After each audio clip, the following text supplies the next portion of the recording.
Hello, जानकीज किचनमध्ये आपले खूप खूप स्वागत आहे. माझ्या प्रेक्षक आणि मैत्रिणी, आज आपल्याला दुधी भोपळ्याचे खिसून घ्यायचं, खिसून धपाटे करायचे आहेत. खूप सुंदर होतात हे. आणि हा दुधी भोपळा म्हणजे फार पौष्टिक असतो, हृदयाला खूप चांगला असतो. हा अधूनमधून हे नक्कीच खावं. बीपी वाल्यांनी तर आधी आवश्यकच आहे. ऊन ह्याच्या साली काढून, बिया निब्बर नाही त्याच्यामुळे याच्यातल्या बिया घ्यायच्या. बिया जर निब्बर असतील तर बिया काढून टाकायला पाहिजे.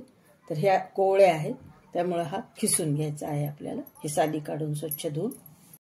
आणि हा घेताना आपण जवळजवळ 2-4 भाग ह्याचे केले ना, तर ह्या प्रत्येक भागाचा आपल्याला चव पाहिजे आहे. कारण हा भोपळा कडू कधीच खायचा नाही, खराब असेल तर खायचा नाही. ह्याच्यापासून फार मोठा अपाय होतो. तर याला तेवढ्या बाबतीत मात्र याला जपून राहायचं. कडू वगैरे काही खराब वगैरे घ्यायचा नाही. चांगला बघूनच, चव बघूनच भोपळा आपण कधी पण वापरायचा. हे दुधी भोपळा आपण खिसून घेतला बघा. तर ह्या वाटीनं वाटी भरून घेतले आपण. 2 वाट्या म्हणलो होतो, पण 2 वाट्या घ्यायचं नाही, कारण आपली सगळी पिठाची क्वांटिटी कमी आहे ना, त्यामुळे आपल्याला कमीच घ्यायचं. हे 1 वाटी भरून गच्च भरून घेतलंय खीस. आणि आपल्याला याला टाकायचं आता ज्वारीचं पीठ. हे ज्वारीचं पीठ आपल्याला लावायला थोडं ज्वारीचं पीठच लागणार आहे याला. हे टाकू थोडं डाळीचं पीठ, थोडं काढून ठेवू. हे टाकू थोडीशी कणिक. कणकीमुळं काय होते, असे धपाटे असे आवळून धरतात, म्हणजे तुटत नाहीत. हे कणिक थोडंसं काढून ठेवू. हे टाकू मक्याचं पीठ. मक्याचं आपल्याला सगळ्या मिसळीचे करायचे आहेत. हे टाकायचं बाजरीचं पीठ, सगळे धान्य आपल्याला. आणि हे टाकू आपण नाचणीचं पीठ. अशा प्रकारे आपल्याला सगळे मिक्स धान्याचे करायचे आहेत. ह्याच्यात टाकू ओवा पूड थोडीशी, आणि थोडासा ओवा पण टाकणार आहोत आपण, म्हणजे चव खूप छान लागते.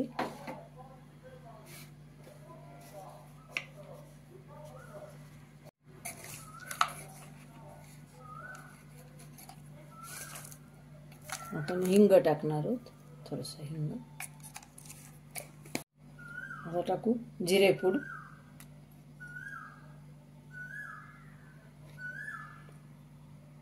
छोटा चमचा आहे जिरेपूड. थोडेसे जिरे. आता टाकू हे तिखट. आपल्या कमी जास्त आपल्या चवीप्रमाणे, आपल्याला किती लागतं त्याप्रमाणे तिखट कमी जास्त आपण टाकू शकतो. हळद थोडीशी. आता टाकू चवीप्रमाणे मीठ.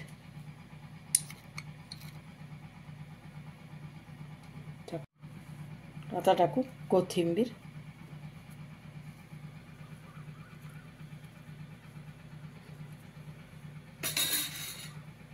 हे असं याला सगळं मिसळून घ्यायचं छान. आणि ह्या भोपळ्याला की नाही थोडं अंगचं पाणी असते. लागलं तर आपल्याला दही टाकलं तरी चालते, किंवा आपण पाणी घालायचं. मी पाणीच घालणार आहे, पाणी पण चालतं. हे अत्यंत पौष्टिक होतं बरं का, आणि बदल पण होतो. भोपळा अगदी हृदयाला ते खूप चांगला असतो. दुधी भोपळा खूप औषधी आहे. हे असं सगळं चांगलं मिक्स करून घ्यायचं. आणि आता याला लागलं तरच पाणी टाकायचं. सगळं मिक्स करून घेतलं आपण. हे आता थोडं थोडं पाणी घालून आपण घट्ट, तुम्हाला जर समजा उपवासाला पाहिजे असेल, किंवा असं जर तुम्हाला असं एरवी थोडंसं खमंग खाण्यासाठी दही वगैरे जरी वापरायचं असलं तरी तुम्ही याला वापरू शकता. तर आंबूस छान होतात ते. मी पाणीच वापरायलेले आहे, तसे पण छान होतात. आता आपण छान ह्याचा घट्ट गोळा करून घेऊ.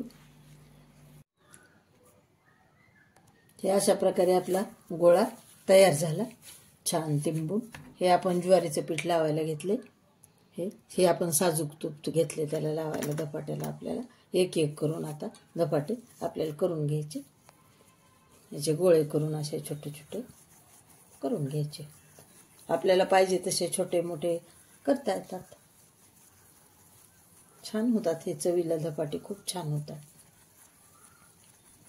असं छान करून घ्यायचं. हे ज्वारीचं पीठ असं पोळपाटावर आपल्याला असं लावून घ्यायचं. हे असं थापून घ्यायचं. मध्येच थोडं थोडं लोटाळण्याने लाटून घ्यायचं, म्हणजे खूप छान होतात ते. आपल्याला जर फार पातळ करायचे असतील ना तर आपण थोडं लोटाळण्याने लाटून घ्यायचं, म्हणजे छान पातळ होतात ते. आपण आता गॅस चालू केला आणि तवा ठेवलाय करायला. आता एक एक धपाटं करून आपण टाकणार आहोत छान तव्यावर. गॅस आपण आता थोडा मोठा केलाय तवा तापेपर्यंत. पुन्हा मध्यम करायचा, मंद आचेवरच करायचे, छान होतात. असे थोडे आपण लाटून पण घ्यायचे असे छान, आणि असे छान करून घ्यायचे.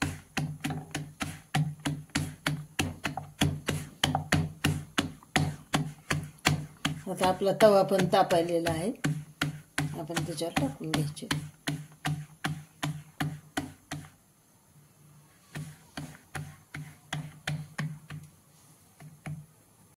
आता तव्यावर टाकून घेऊ आपण.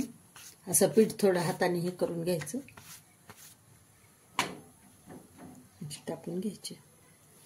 आपल्याला पातळ जसे पाहिजे तसे पातळ जाड करून घ्यायचे आपण.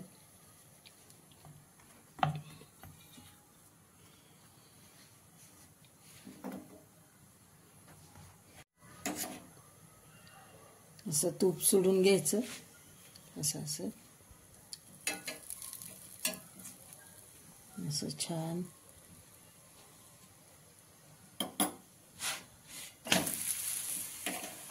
मला असा आता लहान करायचा आणि मंद गॅसवर आता आपल्याला करायचे. तांबूस आपलं किती छान भाजलेलं आहे, तुम्ही पाहू शकता. हे असे एक एक करून घ्यायचे. किती छान भाजले आपलं. आता हे आपण टाकून घेऊ. हे असे आपले सगळे धपाटे झाले. हे का अशा किती छान आपले धपाटे झालेले आहेत, किती सुंदर झाले बघा, तुम्ही पाहू शकता. हे असे आपले सगळे भोपळ्याचे धपाटे तयार झालेले आहेत छानपैकी. आणि त्या धपाट्यासोबत मग ही चटणी आपण फोडणी घातली नाही, तुम्ही फोडणी घालू शकतात, मी तेल जास्त खात नाही. तर ही शेंगदाण्याची चटणी कालवलेली, लसूण घातला, याला डाळवं घातले, शेंगदाणे मिक्सरमधून काढली, तिखट मीठ जिरे आणि मिक्सरमधून काढून दह्यात कालवलेली आहे. त्याला फोडणी घातली की अजून याला छान चव लागते. दही घ्यायचं ह्याच्यासोबत, शेंगदाण्याची चटणी कोरडी घ्यायची, लोणी घ्यायचं, ताक घ्यायचं. अशा प्रकारे सगळं घेतलं तर हे खूपच छान लागतं. असे नक्की तुम्ही सुद्धा करून पहा मैत्रिणी आणि प्रेक्षक माझे. सबस्क्राईब करा, लाईक करा, शेअर करा.